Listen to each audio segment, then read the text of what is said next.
స్వయంగా జనాల మధ్యలో. మరి ఎందుకు ఇవ్వలేదు? మంత్రి ఇవ్వాలి కదా, ఎందుకు ఇవ్వలేదు?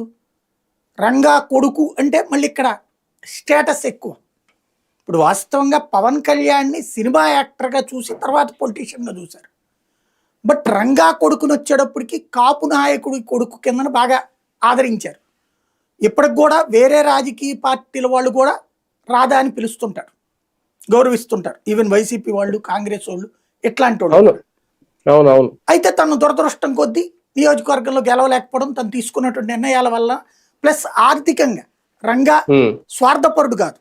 రంగా కులాన్ని అడ్డం పెట్టుకుని డబ్బులు సంపాదించుకున్నాడు కాదు, దోచుకున్నోడు కాదు, దందాలు చేసి డబ్బులు సంపాదించినోడు కాదు. ఆ రోజున తను చేసినటువంటి యాక్టివిటీ వల్ల పేదోడికి రూపాయి పెట్టాడు తప్పించి తను తినలా, తను దాంతో బిల్డింగులు కూడగొట్టుకోలే.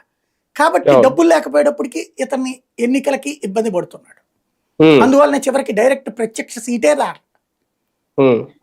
ఇక్కడ కాపుల్లో ఈ మధ్యన ఒక స్లోగన్ చూసా నేను వాళ్ళ గ్రూపుల్లో.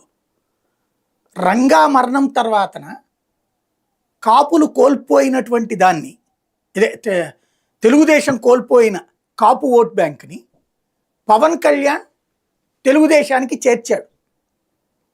తద్వారా చంద్రబాబు నాయుడు బెనిఫిట్ పొందారు, తెలుగుదేశం బెనిఫిట్ పొందింది.